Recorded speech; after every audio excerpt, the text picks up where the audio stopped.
आप लोगों ने बहुत सारे ऐसे इंसिडेंट सुने होंगे जो बहुत ही ज़्यादा मिस्टीरियस होते हैं, लेकिन आज मैं आपको एक ऐसा इंसिडेंट बताऊंगा जिसे उधर की पुलिस और गवर्नमेंट ने मिलकर एक मिस्ट्री बना दिया। वो लोग नहीं चाहते थे कि ये चीज़ सबके सामने आए, लेकिन क्यों, ये जानने के लिए हमें जाना पड़ेगा यूएसए इलिनॉय की एक छोटे से शहर एनफील्ड में। दिन था अप्रैल 25, 1973। रात के 9:30 बजे हेनरी मैकडोनल्ड्स नाम का एक बंदा अपने बीवी के साथ एक पार्टी अटेंड कर घर लौटा। घर लौटकर उन्होंने अपने घर का दरवाज़ा नॉक किया क्योंकि उनके 2 बच्चे घर के अंदर ही थे, लेकिन उन दोनों ने घर का दरवाज़ा नहीं खोला। मैकडोनल्ड्स और उसकी बीवी को लगा कि उन दोनों को शायद सुनाई नहीं दिया, इसीलिए मैकडोनल्ड फिर से अपने घर का दरवाज़ा नॉक करा, लेकिन इस बार भी उन दोनों ने घर का दरवाज़ा नहीं खोला। अब ये देखकर वो दोनों थोड़ा सा परेशान हो गए क्योंकि उनके 2 बच्चे कभी भी ऐसा नहीं करते। वो तुरंत आकर घर का दरवाज़ा खोल देते हैं इनके लिए।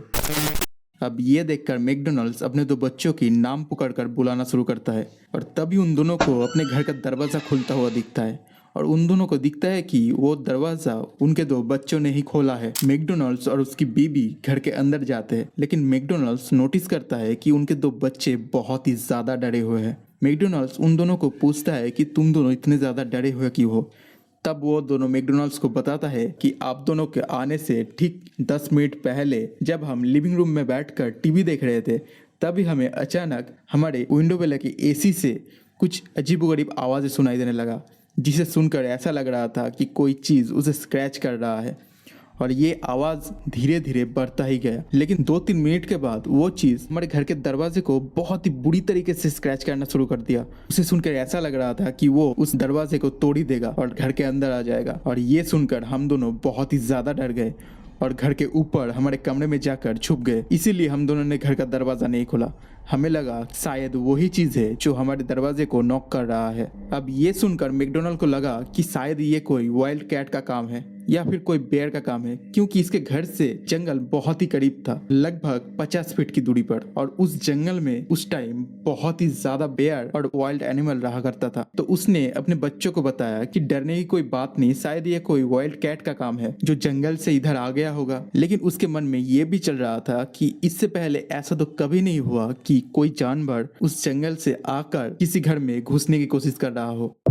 अब मैकडोनल्ड अपने बच्चों को शांत ही कर रहा था, तभी उसे कुछ आवाजें सुनाई दिया जो अपने घर के फ्रंट डोर से आ रहा था, ठीक वैसा ही जैसे उसके बच्चों ने बोला था। कोई चीज उसके घर के दरवाजे को बहुत ही गंदे तरीके से स्क्रैच कर रहा था और उसे सुनकर ऐसा लग रहा था कि वो घर के दरवाजे को तोड़कर घर के अंदर आना चाहता हो। ये सुनकर मैकडोनल्ड जल्दी से घर के दरवाजे की तरफ जाता है देखने के लिए, और वो मन ही मन सोच रहा था कि दरवाजे के बाहर उसे कोई वाइल्ड कैट या फिर कोई बेयर दिखेगा, लेकिन उस डोर के पीछे कुछ और ही चीज था जो उसका सबसे बड़ा नाइटमेयर होने वाला था। वो अपने घर के दरवाजे को खोलकर बाहर देखता है और तभी उसे एक ऐसा क्रीचर दिखता है जो 4 से 5 फीट हाइट का था। उसका 3 पैर था और उसके ब्रेस्ट के पार्ट से उसके छोटे छोटे 2 हाथ निकल रहा था। उसके बॉडी ग्रेस कलर का था और उसके 2 बड़े बड़े पिंक कलर का आंखें, जिसे देखकर ऐसा लग रहा था कि 2 बड़े बड़े फ्लैश लाइट हो। अब इस क्रीचर को देखकर मैकडोनल्ड्स इतना ज्यादा डर गया कि वो एक ही जगह पर फ्रीज हो गया। वो ना ही किसी को कुछ बोल पा रहा था और ना ही हिल पा रहा था। वो कैसे भी कर अपने होश में आया और उस दरवाजे को लगाकर सीधा वो अपने कमरे की तरफ भागा। वो अपने रूम में जाकर एक ड्रॉयर से अपना एक गन निकाला और साथ ही में एक फ्लैश लाइट, क्योंकि बाहर बहुत ही ज्यादा अंधेरा था। वो फिर से भागकर अपने घर के बाहर आया और अपने फ्लैश लाइट को इधर उधर मार कर देखने लगा, बेसिकली उस क्रीचर को ढूंढने लगा। उसने अपने घर के सामने फ्लैश लाइट को मार कर देखा, लेकिन उधर उसे कुछ नहीं मिला। जैसे ही उसने अपने घर के पीछे की तरफ फ्लैश लाइट को मारा तो उसे वो क्रीचर दिख गया एक पेड़ के पास खड़ा हुआ, जो उससे करीब 10 फीट की दूरी पर था, और वो क्रीचर उसे ही देख रहा था। जैसे ही मैकडोनल्ड्स को वो क्रीचर दिखा, उसने बिना कुछ सोचे ही अपने गन से 5 राउंड उसके ऊपर फायर कर दिया। मैकडोनल्ड्स ने बाद में बताया, मैं श्योर हूँ कि फर्स्ट गोली उस क्रीचर को हिट करा था, लेकिन उससे उसे कुछ ज्यादा फर्क नहीं पड़ा। और मैकडोनल्ड्स ने ये भी बताया कि वो क्रीचर करीब जंगल से 50 फीट की दूरी पर था, लेकिन उस क्रीचर ने सिर्फ 3 छलांग में 50 फीट की दूरी को कवर कर लिया और वो जंगल के अंदर अचानक गायब हो गया।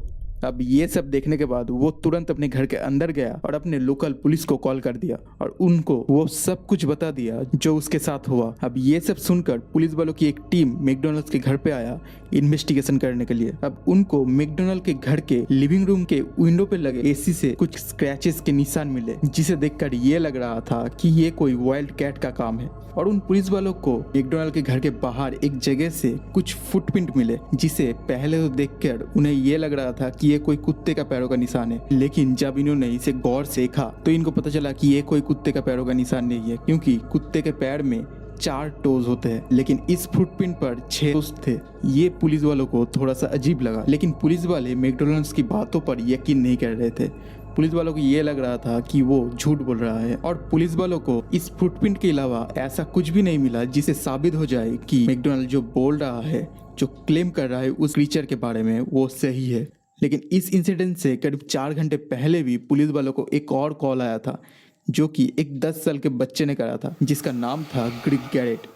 वो पुलिस वालों को बोलता है कि जब वो अपने घर के पीछे बने गार्डन में अपने बास्केटबॉल से खेल रहा था, तभी उसके ऊपर एक क्रीचर जंगल से बाहर आकर हमला किया। वो क्रीचर उसकी टी शर्ट को अपने नाखून से फाड़ दिया और वो जमीन में गिर गया, और वो क्रीचर उसकी पैर को पकड़कर जंगल की तरफ ले जाने लगा। वो कैसे भी कर अपने पैर को छुड़ाया और सीधा भागकर अपने घर के अंदर चला गया। लेकिन वो क्रीचर उस गार्डन में बहुत देर तक इधर उधर घूमता रहा और उसके बाद एकदम से ही जंगल के अंदर गायब हो गया। अब पुलिस वाले ग्रेग गैरेट के घर पे भी गए थे इन्वेस्टिगेशन करने के लिए, लेकिन उधर भी उनको कुछ खास नहीं मिला, और वो टी शर्ट भी नहीं मिला जो उस क्रीचर ने फाड़ दिया था। पुलिस वालों ने कुछ ही दिनों के अंदर इस केस को बंद कर दिया। उनका कहना था कि इस केस के रिलेटेड उनको ज्यादा कुछ एविडेंस नहीं मिला जिससे प्रूफ हो जाए कि ये क्रीचर सच में एग्जिस्ट करता है, और इन दोनों ने सच में उस क्रीचर को देखा है। लेकिन मैकडॉनल्ड इस चीज से खुश नहीं था, क्योंकि वो जानता था कि उस रात जो उसने देखा वो फेक नहीं था।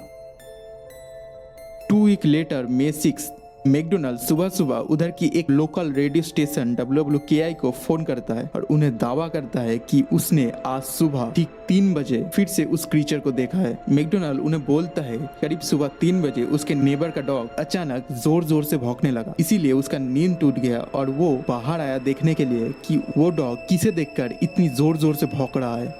वो घर के बाहर आया और इधर उधर देखने लगा, लेकिन उसे उधर कुछ भी नहीं दिखा। सडनली उसका नजर उसके घर से कुछ ही दूर जहाँ पर एक रेल की पटरी थी उसके ऊपर गया। उस रेल की पटरी के ऊपर उसे कुछ हलचल होता हुआ दिखाई दिया। जब उसने उसे गौर से देखा तो उसे वो ही 3 पैरों वाला क्रीचर दिखाई दिया। मैकडॉनल्ड ने यह भी बताया कि वो क्रीचर उस रेल की पटरी के ऊपर बहुत देर तक था और उसके बाद एकदम से ही जंगल के अंदर गायब हो गया। अब इस इंसिडेंट को WWKI न्यूज रेडियो ने पब्लिकली ब्रॉडकास्ट कर दिया और ये न्यूज देखते ही देखते बहुत ही ज्यादा पॉपुलर हो गया, और इसीलिए इसके अगले ही दिन एक सर्च टीम जिसके अंदर WWKI न्यूज के डायरेक्टर रिक रेनबो खुद थे, वो उस जगह पर खोजबीन करने जाते उस क्रीचर के बारे में, और उन्होंने एक बड़ा ही अजीब इंसिडेंट बताया। उन्होंने बताया कि खोजबीन करते करते जब वो एक अबैंडन हाउस के पास पहुंचे तो उनको उधर एक क्रीचर दिखा, और ये क्रीचर कुछ और नहीं वो ही 3 पैरों वाला क्रीचर था। ये क्रीचर उन लोगों को उसकी तरफ आता देख तुरंत जंगल की ओर भाग गया। रिक ने बताया कि उस क्रीचर के ऊपर उन्होंने शूट करने की कोशिश करा, लेकिन वो क्रीचर बहुत ही ज्यादा फास्ट था, इसीलिए उस क्रीचर को वो लोग शूट नहीं कर पाए। और उन्होंने एक और चीज बताया कि वो जो अबैंडन घर था वो मैकडॉनल्ड के घर के ठीक पास में ही था। अब ये सब इंसिडेंट जब न्यूज पर सुनाया गया और मैकडॉनल्ड की एक इंटरव्यू लिया गया तो ये केस बहुत ही ज्यादा पॉपुलर हो गया लोगों के बीच, और इस एनफील्ड शहर में बहुत सारे मॉन्स्टर हंटर इस क्रीचर को मारने के लिए आए। कुछ दिन बाद एक बड़ा ही अजीब इंसिडेंट होता है। पुलिस वाले जंगल के अंदर से एक मॉन्स्टर हंटर की टीम को पकड़ता है और उन्हें जेल के अंदर डाल देता है। पुलिस वाले ये कहते हैं कि ये लोग रात में इधर रहने वाले एक लोकल आदमी को गोली मारकर मार डाला, और इनके पास जो भी हथियार थे वो सभी इलीगल थे। अब जैसे ही ये न्यूज़ बाहर आया तो एनफील्ड में रहने वाले लोग बहुत ही ज़्यादा डरने लगे इन मॉन्स्टर हंटरों से, और ये लोग इन मॉन्स्टर हंटरों को इस शहर को छोड़ के जाने को बोला। और इस वजह से पुलिस वालों ने इस सिटी में जितने भी मॉन्स्टर हंटर थे उन सबको ये शहर छोड़ के जाने को बोला। और पुलिस वालों ने ये भी बताया कि अब इस शहर में इस क्रीचर को लेके जो भी इन्वेस्टिगेशन करेगा उसके ऊपर हम लीगल एक्शन लेंगे। इसीलिए वो सारे लोग इस जगह को छोड़ के चले गए जो इस क्रीचर की मिस्ट्री को सॉल्व करने के लिए आए थे। इसीलिए ये केस बहुत ही जल्दी शांत हो गया और कुछ दिन बाद मैकडोनाल्ड भी बहुत ही अजीबोगरीब तरीके से अपने परिवार को लेकर यह जगह छोड़कर चला गया, लेकिन किसी को भी पता नहीं चल पाया कि वो कहाँ गया और ये केस एक मिस्ट्री बन गया। तो मैंने इस वीडियो के स्टार्टिंग में आप लोगों को ये बताया था कि आज मैं आपको एक ऐसा इंसिडेंट सुनाऊंगा जिसे उधर की पुलिस और गवर्नमेंट मिलकर उसे एक मिस्ट्री बना दिया। लेकिन इस स्टोरी को सुनकर तो ऐसा कुछ भी नहीं लगा, क्योंकि मैंने आपको इस केस से रिलेटेड कुछ इंसिडेंट नहीं बताया। तो मैंने कुछ देर पहले आप लोगों को ये बताया कि मैकडोनाल्ड बहुत ही अजीबोगरीब तरीके से अपना घर छोड़कर चला गया। वो इसीलिए गया क्योंकि उसके घर में एक दिन कुछ पुलिस वाले साथ ही में कुछ लोग जो ब्लैक ड्रेस पहने हुए थे वो आए और उसको ये बताया कि तुम कुछ भी नहीं बताओगे उस क्रीचर के रिलेटेड, और अगर तुमने कुछ भी बोला तो अपने पूरे जिंदगी जेल के अंदर काटना पड़ेगा और तुम्हारे फैमिली के साथ भी बहुत ही बुरा कुछ हो सकता है। और वो मॉन्स्टर हंटर की टीम जिसे पुलिस वालों ने ये बोलकर पकड़ा था कि उन्होंने एक लोकल बंदे को गोली मार के मार डाला, असल में वो एक झूठ था। तो वो मॉन्स्टर हंटर पुलिस वालों के पास खुद आए थे ये बोलने के लिए कि उन्होंने रात में एक क्रीचर को देखा जो उनके ऊपर हमला करने के लिए आया। उन्होंने उसके ऊपर गोली चलाया, लेकिन वो बहुत ही ज्यादा फास्ट, इसीलिए गोली उसके ऊपर नहीं लगा। लेकिन पुलिस वालों ने इनके ऊपर गलत एलिगेशन लगाकर इन्हें जेल के अंदर डाल दिया और इनको भी पुलिस वालों ने धमकाया कि अपना मुंह बंद रखना, जिससे कि इस इनफील्ड में रहने वाले लोग मॉन्स्टर हंटरों से डरे और पुलिस वालों को उन्हें इधर से निकालने में आसानी हो। अब आपके दिमाग में ये जरूर आ रहा होगा कि पुलिस वालों ने आखिर इस केस को दबा क्यों दिया। तो ये जानने के लिए हमें एनफील्ड शहर से करीब 64 किलोमीटर दूर एक गांव जिसका नाम है माउंट वर्नेस उधर जाना पड़ेगा, जहां से ये सब चीज़ें स्टार्ट हुआ। तो उस टाइम पर इस जगह पर एक सीक्रेट मिलिट्री बेस हुआ करता था, क्योंकि ये गांव चारों तरफ से बहुत ही घने जंगलों से घिरा हुआ था और ये शहर से भी बहुत दूर था और ये विलेज भी बहुत छोटा था। उस विलेज के अंदर रहने वाले लोगों का कहना यह था कि उस मिलिट्री बेस के अंदर रात में कुछ तो अजीब होता है। उनको रात में उस बेस के अंदर से बहुत ही डरावना और अजीबोगरीब आवाजें सुनाई देता था और कभी कभी तो उनको उस बेस के ठीक ऊपर आसमान में बहुत ही अजीबोगरीब लाइटें दिखाई देता था।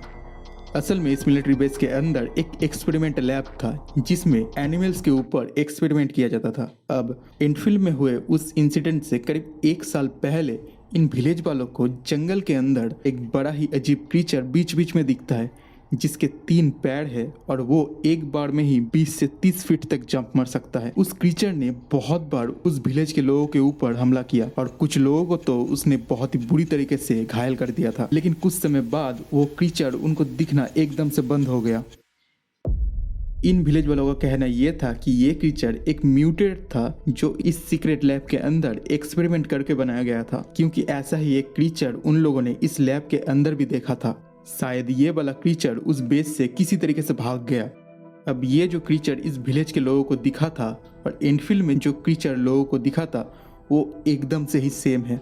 तो शायद हो सकता है कि वो क्रीचर उस विलेज से भागकर इनफील्ड शहर में आ गया और उस रात मैकडोनाल्ड के सामने वो ही क्रीचर खड़ा था। अब मैंने आपको पहले ही बताया कि ये जो एक्सपेरिमेंटल लैब था ये बहुत ही सीक्रेट मिलिट्री बेस के अंदर था और इसके अंदर जो भी एक्सपेरिमेंट एनिमल्स के ऊपर करा जाता था वो भी बहुत सीक्रेट था।